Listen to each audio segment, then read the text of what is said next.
that there is only one Muslim speaker on this platform, and that only Muslim speaker is, as far as I can tell, ideologically quite closely aligned with the Islamist group Hizb ut-Tahrir. Because, there are many Muslims in this auditorium who simply don't share your view of Islam and don't share your view of Islamic politics. And it would have been nice to have seen a little bit more diversity on the panel, including Muslims who are liberals, secularists, and from other religious and political traditions. I'm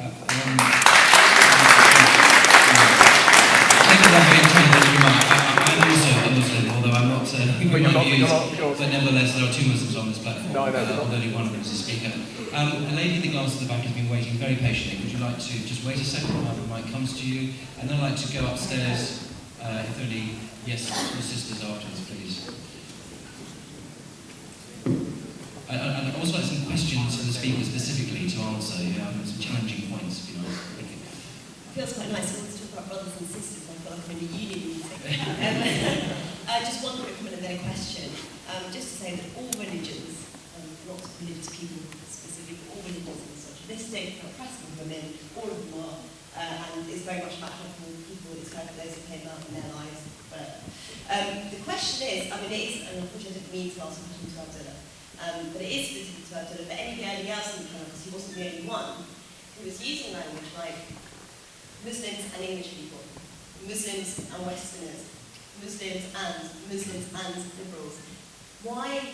I thought it was a real shame, as if the things were mutually exclusive. It's so divisive and so wrong, fundamentally wrong, I think, to look at things like that and to feel like that. And if he genuinely feels that one cannot be a Muslim and English and a Muslim and European or whatever and Western, that's not only a great shame, but it's something that he really needs to deal with, and it's a really divisive way to look at the world, and it's unnecessary. It causes those divisions between people which just shouldn't be there.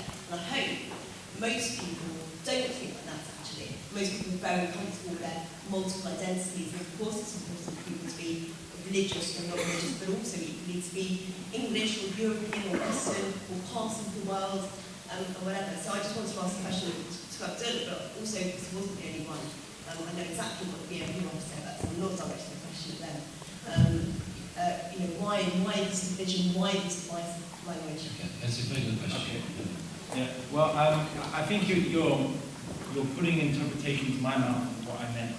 I didn't say that I'm not a Jew. I'm not living in the West. I'm not from European extraction. Of course, I'm from European extraction. Of course, I live in the West. Of course, I've got a British passport, so like most people here. And I'm not making a division. What I am talking about, I talk about it, and this is, maybe you're right, I talk about it in terms of how they look at me. How others look at Muslims, that we are some alien, we're foreign. There is a division between civilizations and so on. And there was at one point, the Muslim world was the West. Al-Andalus, we were the West, so to speak.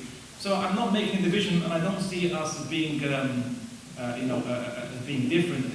Where you're from in the world is irrelevant. Really, it's how you define yourself in terms of your character, your principles, if you're ethical or not. That is the true identity of any human being. We didn't have a choice where we were born. We didn't have a choice which country we grew up in, or what passport was put in our hand. What we do have a choice is the kind of person we are, and that's basically what I'm discussing about today. Muslims, I've chosen to become Muslim. I've chosen to adopt that identity, and that's part of who I am. And so I'm discussing that in that capacity. Okay, thank you. Just I wonder if I could, because there was a lady in the hijab who specifically asked questions, one related to education, the second to Sharia, to me, I think, and I have another opportunity to do so.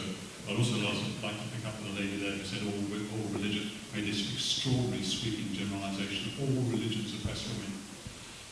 So coming on to the lady, she made 2 points. First is the question, I think if I heard her right, it's quite difficult to hear, she was saying that she'd been to a school where there was a woman wearing a niqab and she was teaching perfectly adequately.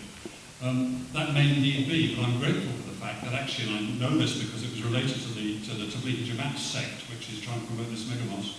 There was a teacher, a Muslim teacher in a Church of England school up in Dewsbury, 3 or 4 years ago, suddenly started wearing a niqab. And there was a huge debate about the situation. Thankfully, the authorities decided that she couldn't continue to do so. They reckoned it was impossible for her to communicate with normal children when she's hiding herself behind a niqab. And I think that's really important. I think as a society we can say that. If you want to teach in our society, if you want to teach in schools, then you've got to be able, the children have got to be able to see your face. Your face is you in many ways, it's the relationship. But can I come on to this thing about Sharia, and I acknowledge that Muslims are as varied as the Christian community. And that's why the latest sweeping generalisation about all religions oppress women is such nonsense. There is huge variety in the Muslim community, and what we have to do is try and get back to the basics. And one of my arguments against Sharia, it goes right back to the basics of it. I'm just going to very rapidly, because I was asked this, I want to read from the Quran, okay? Surah Al-Baqarah, chapter, if you like, it's chapter 2, verse 282. Yes, I've got that right, sorry. And get 2 witnesses out of your own men, and if there are not 2 men, then a man and 2 women. If you get 2 men, or if not a man, then a man and 2 women, such as you choose the witnesses, so that if one of them errs, the other can remind her. That is actually fundamental. So I acknowledge you're Muslims. You're very modern, progressive Muslims here in London who don't go for this sort of thing. But the fundamentals of Islam, the fundamentals of Sharia law, is inequality for women. And if I was a woman here, I wouldn't want it at all. And actually, as a man, I don't want it for them either. Perhaps I better leave that. I'd love to come back to the lady who said that all religions oppress women. It's such nonsense. It's actually it's off topic as well. That's not what we're discussing tonight.